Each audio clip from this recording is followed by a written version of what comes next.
Yang mau makan siang siapa? Oke. Anak sekolah, dia udah lepas itu. Saya khawatir beliau nggak tahu stunting. Saya khawatir beliau nggak dikasih input oleh timnya. Viral di media sosial, Ganjar Pranowo menolak keras program makan siang gratis Prabowo Gibran. Mungkin hanya kalangan RT 16 dan RW 24 aja yang tidak pernah setuju dengan program presiden. Akan tetapi bagi yang membutuhkan, mereka sangat menanti-nanti program tersebut. Ini buktinya mereka yang mendapatkan program tersebut merasa bahagia dan berterima kasih. Ya, ini berjalan. Jadi pikiran Presiden Prabowo untuk bikin makan bergizi itu, kalau ada yang kritik-kritik sebenarnya jangan cepat-cepat ngeritik, tunggu lihat dulu. Kita ini kadang-kadang sok tahu, padahal waktu dia pejabat, dia juga maling juga. Jadi kita tunggu aja lihat. Nah sekarang sudah mulai kelihatan, Anda lihat muka anak-anak yang makan itu. Mereka mungkin banyak yang jarang makan ayam, jarang makan telur, sekarang makan. Itu akan terjadi perputaran ekonomi nanti di desa itu. Harus beli ayam, beli telur, dan sebagainya. Kenapa basi kita dikasih makanan basi? Selamat makan. Enak? Ya. Selamat makan. Terima kasih, Bu. Ya. Anak selamat makan. Terima kasih Pak Bang. Terima kasih buat siapa? Terima kasih Bu Guru. Bukan sama Ibu Guru. Terima kasih Bapak Presiden Prabowo. Bilang. Terima kasih Pak Presiden Prabowo. Iya.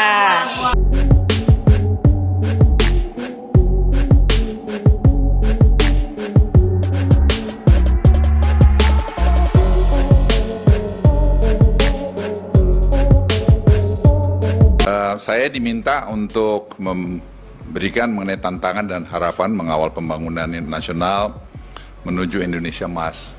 Sebenarnya orang banyak nanya bisa nggak, tapi makin hari saya ke sini, saya lihat makin yakin saya itu bisa kita lakukan. Karena kita udah lihat polanya.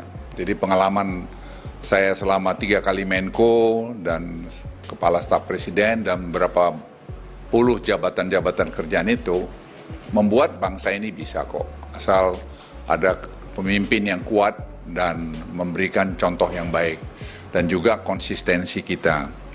Kalau Anda lihat slide, saya ini ada slide ya. Ini mudahkan kita harus tumbuh 7-8%. Orang tanya, bisa nggak? Saya kemarin diundang 2 minggu yang lalu di Straits Times mengenai ini. Saya jelaskan sangat doable dalam perjalanan saya lihat. Dan ini eranya Anda yang nanti bermain, karena 2045 20 tahun lagi. 20 tahun lagi saya pikir saya udah check out lah. Ya, jadi kenapa saya katakan begitu? Saya cepat saja bicara karena kan kita lihat itu sebenarnya bagaimana kita membangun Indonesia ini. Karena harus ada pemerataan, harus tadi ada ekonomi di pedesaan. Nah, dengan dana desa saja kita itu udah 1,1 miliar per dana di desa yang berputar itu sejak 10 tahun yang lalu. Naik itu angkanya. Sekarang ada makan bergizi. Sekarang ada kita mau bikin tuh GovTech, membuat tuh lebih tertata dengan baik. Kami hitung-hitung ya akan ada dana berputar di desa itu 8-9 miliar per tahun. Ini angka yang besar, jadi berputar di satu desa. Itu akan membuat tadi saya singgung pemerataan, mengurangi stunting, mengurangi kemiskinan. Ya, ini berjalan. Jadi pikiran Presiden Prabowo untuk bikin makan bergizi itu, kalau ada yang kritik-kritik sebenarnya jangan cepat-cepat ngeritik, tunggu lihat dulu. Kita ini kadang-kadang sok tahu, padahal waktu dia pejabat dia juga maling juga. Jadi kita tunggu aja lihat. Nah sekarang sudah mulai kelihatan, Anda lihat muka anak-anak yang makan itu. Mereka mungkin banyak yang jarang makan ayam, jarang makan telur, sekarang makan. Itu akan terjadi perputaran ekonomi nanti di desa itu. Harus beli ayam, beli telur, dan sebagainya. Ini yang disebut Profesor Mubiarto dari UGM, Ekonomi Pancasila. Jadi sebenarnya tanpa kita sadarin, kita mulai mengimplementasikan apa itu ekonomi Pancasila. Jadi itu bagus. Jadi bisa nanti mendorong pertumbuhan ekonomi kita juga. Yang kedua, sebenarnya waktu World Bank datang ke kantor saya 3 minggu yang lalu, dia kasih presentasi mengatakan Indonesia salah satu negara yang mengkoleksi pajaknya paling jelek. Kita disamakan sama Nigeria waktu itu. Saya agak tersinggung juga itu. Kok iya? Saya ke Nigeria 2 kali. Terus akhirnya saya bilang sama dia, kita sudah mau bikin GovTech. Gitu. Kenapa saya singgung GovTech? Pengalaman saya waktu menangani COVID. Waktu menangani COVID, kita pakai Peduli Lindungi. Peduli Lindungi ini tuh dibuat anak-anak Indonesia. Jadi kita bukan import itu barang. Kita hampir tidak ada keluar uang di situ. Tapi dengan tadi apps Peduli Lindungi ini, kita bisa tadi mengkontain atau mengontrol perpindahan penduduk dan tadi keamanan satu gedung, satu daerah yang mengurangi penyebaran COVID waktu itu. Jadi pengalaman itu ada. Nah, Peduli Lindungi ini itu punya 150 juta yang terdaftar di dalam. Dan itu sampai hari ini masih jalan. Terus kita kemudian bikin Simbara. Simbara sekarang semua mineral kita masukkan di sana. Itu sehingga orang tidak bisa, misalnya tadi Pak Tommy punya KP batubara, kita tahu jumlahnya berapa, produksinya berapa, kalorinya berapa, dia mau ekspor berapa, dia sudah bayar royalti belum, sudah bayar pajak belum, ada utang di pemerintah belum. Once itu terjadi, otomatis blocking. Itu sekarang sudah jalan, dan itu menaikkan penerimaan negara 40%, 30-40%. ICOR kita jelek, sehingga kita inefisiensi 30%, 35%. Itu setara kira-kira mungkin hampir 60-70 miliar dolar. Angka yang sangat besar sekali. Nah ini semua kita tata nih, kita urut ini semua, identifikasi semua masalah ini. Nah oleh itu World Bank bilang, kalau kalian bisa kolek pajak di bawah ini dengan benar, kalian akan bisa mendapat 6,4% dari GDP kalian. Itu ekuivalen kepada kira-kira 1.500 triliun. Potensi yang kita bisa ambil. Dan itu kita pelajarin. Akhirnya kita usulkan pada Presiden di DEN itu kita berbincang. Karena Dewan Ekonomi Nasional itu terdiri orang-orang yang menurut saya sangat kredibel. Sangat kredibel dan sangat berpengalaman. Dan yang saya suka, mereka itu betul-betul memberikan waktunya bekerja dan ada waktu berkontemplasi. Saya paling tidak merasakan karena saya Menko nggak ada waktu karena terus semua dengan dinamika yang jalan, penanganan kereta api cepat misalnya itu sambil jalan kita rapat, saya bisa rapat 15 kali satu hari. Tapi di di mana di Dewan Ekonomi kita bisa merenung, melihat ini begini, sehingga tadi seperti contoh mengenai kritik dari World Bank, kita langsung respons dengan GovTech ini. Kita ada 4 pilar yang kita buat dan salah satu Cortex yang dibuat Kementerian Keuangan, langkah yang sangat hebat. Ya tentu dalam 1 bulan pertama orang pastilah ada yang kurang sana sini. Terus orang kritik, jangan buru-buru kritik. Makanya saya bilang waktu briefing kami pertama, jangan cepat-cepat kritik. Kasih waktu 3-4 bulan untuk ini bisa berjalan. Nanti kita kritik, harus dikritik juga, memberikan feedback. Karena kita bukan dewa yang sempurna, pasti banyak kurangnya. Dan itu pengalaman kami. Tapi kemarin saya beri contoh sama Anda, kami bertemu dengan tim dari Kementerian Keuangan, dan kita sharing, dan semua saling memahami, dan kita punya spirit untuk bisa membuat ini jadi.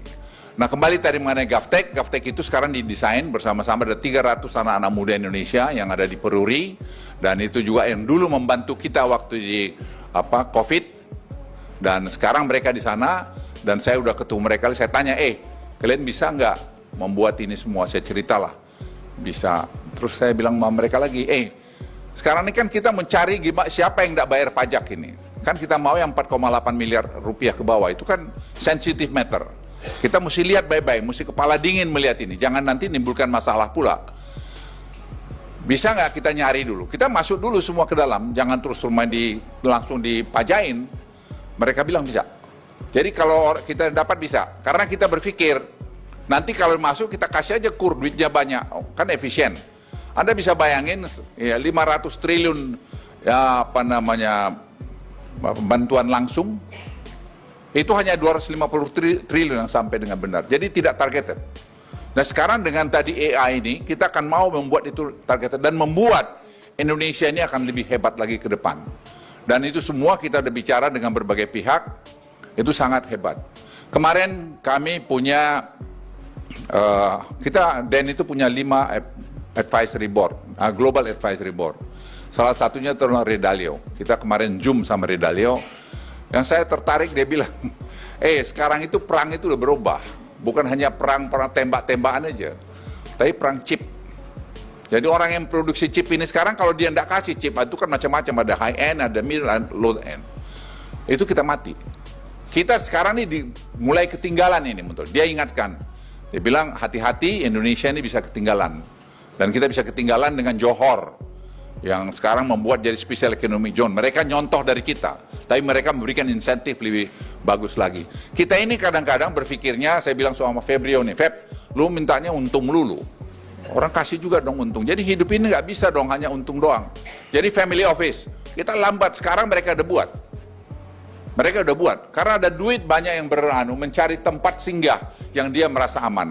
Dan si Ray Dalio bilang sama saya tadi kemarin malam, dia bilang, Pak Luhut, Bali, why not Bali? Bali is the size of Singapore. Make it Bali like Singapore. Jadi regulasinya, inkonsistensi regulasi di kita masih banyak.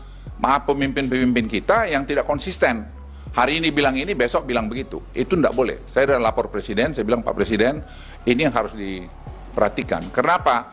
Kemarin ada menteri dari Singapura datang ke saya. Dia juga dengan bahasa Inggris yang sangat halus, mari yang dampingin saya, menyampaikan komplain dia. Bagaimana kalau kita kan sudah begini-begini kok ada suara begini. Saya bilang, don't worry, when we promise, we're going to deliver our promise. Don't worry about this. Jadi apa yang saya ingin sampaikan pada Anda? Potensi yang saya gambarkan tadi banyak sekali yang bisa membuat Indonesia ini lebih bagus. Global situasi ini, politik ini sekarang memang penting kita perhatikan. Anda tahu bahwa sekarang gas yang dikirim ke Eropa mulai mau dikurangin dan mereka alihkan ke Cina, itu akan merubah nanti bagaimana keadaan geopolitik di dunia ini. Dan kita senang sekarang kelihatan bahwa ceasefire akan terjadi di mana? Di Gaza. Dan tadi malam saya ketemu dengan beberapa orang dari Eropa yang dia minta Indonesia untuk terlibat nanti membantu rumah sakit anak-anak di Gaza, yang nanti saya mau laporkan Presiden untuk kita nanti deploy, karena ada 13.000 kata Bu Maria, 23.000 anak-anak yang memerlukan misalnya kaki palsu, tangan palsu dan sebagainya, dan itu berkembang. Dan saya pikir saya nanti akan sarankan Presiden untuk itu nanti Indonesia juga membantu. Yang konkret kita bantu. Jadi saya kira itu satu, keadaan geopolitik saya sudah singgung, kita juga belum tahu bagaimana di Amerika dengan tarifnya si Trump ini, dia mau sampai berapa jauh. Tapi yang saya senang tadi malam saya bicara dengan teman-teman saya di Amerika, mereka bilang, bagaimana kalau Indonesia juga dengan Amerika menyangkut critical mineral, ownership-nya bisa bersama. Saya bilang kita sangat welcome sekali. Dan sekarang intinya satu, yaitu kita harus saling menguntungkan. Jadi tidak satu untung sendiri. Dan negara Indonesia ini terlalu besar untuk berpihak kepada superpower manapun. Dan apalagi dengan kondisi kita sekarang ini, itu saya kira sangat penting kita pahami, kita tidak perlu berpihak kemana-mana. Kita harus menentukan maunya kita. Seperti BRICS. Itu BRICS tanya kenapa? Itu big market buat kita. Apa yang salah? What's wrong with that? Nah, saya juga bilang sama teman-teman saya Amerika, sebenarnya kalian itu, saya juga tadi malam saya ngomong, saya bilang, saya kadang-kadang lucu kalian itu. Kalian mau kami dekat sama kalian. Padahal di kantor saya itu nggak ada yang dilatih di sekolah di Cina, nggak ada. All the member of my in my office itu latihannya di sekolahnya di Amerika. Sekolah-sekolah top di Amerika. Nggak ada, seingat saya cuma satu orang. Tapi kalian juga nggak bantu kami. Kalau kami pengen ke sini kalian marah, kami kan harus survive. Ya kami harus survive, nggak bisa dong. Saya bilang don't blame us, blame your policy. Jadi saya bilang kalau nanti pemerintahan baru ini, policy kalian itu, masa kalian datang berkunjung ke negara yang tetangga yang kecil aja dari kami. Kalian nggak lihat Indonesia, tapi oke lah, tapi jangan marah kalau kami juga nanti berpedagang dengan tempat lain. Dan saya juga ingin sampaikan teman-teman sekalian, saya sampai pada kesimpulan, tidak ada negara maju, saya ulangi ya, tidak ada negara maju yang ingin negara berkembang jadi negara maju. Itu Anda pegang. Jadi we have to survive. We have to do it by our own. Itu menjadi penting. Kenapa? Kita kalau satu level sama dia nggak bisa dikte-dikte kita lagi. Ya, kita penghasil palm oil terbesar di dunia, dia masih atur dengan segala macam. Kok dia yang nentuin? Kita nggak bisa itu. Jadi saya sudah minta pada Anda sekalian, kita jangan ragu-ragu bahwa negara ini negara besar, kita bagus, dan saya kira dengan leadership yang sekarang, ya Presiden Prabowo itu di-quote paling banyak pidatonya, sekarang tinggal kita bicara eksekusinya aja. Dan kemudian kalau kita lihat pertumbuhan ekonomi dunia ini juga kurang optimal, inflasi mulai meningkat, Amerika mulai naikkan suku bunga sehingga dolarnya menguat, ya rupiah kita tentu agak kena. Dan kita, saya kira kemarin di DEN kami udah mulai diskusi bagaimana polisi kita untuk ini, dan saya katakan tadi, mungkin DEN ini yang menjadi bagian yang penting daripada proses pengambilan keputusan dari Presiden, karena sempat di sini dilakukan pengkajian yang dalam. Kemudian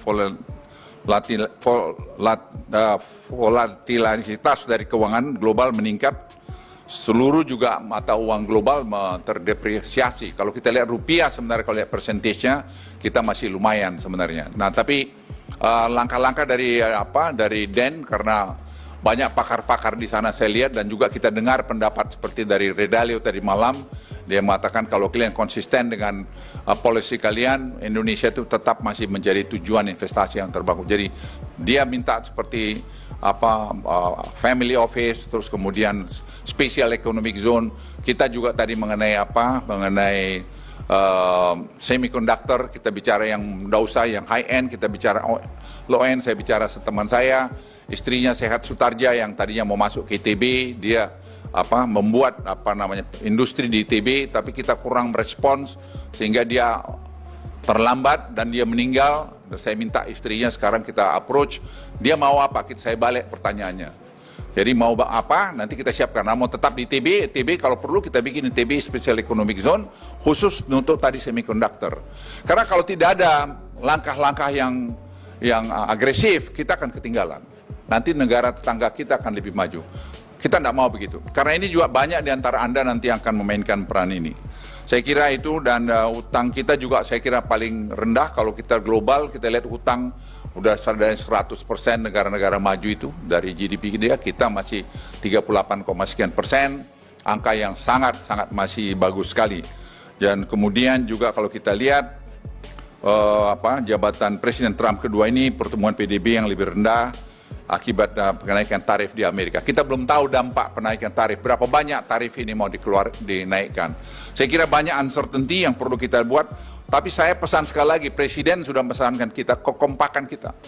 Kita harus bersatu dengan keadaan situasi global yang tidak bagus ini. Saya minta kita semua kompak. Kritiklah, tapi kritiklah yang membangun, jangan kritik yang destruktif. Tidak ada gunanya kita cakar-cakaran.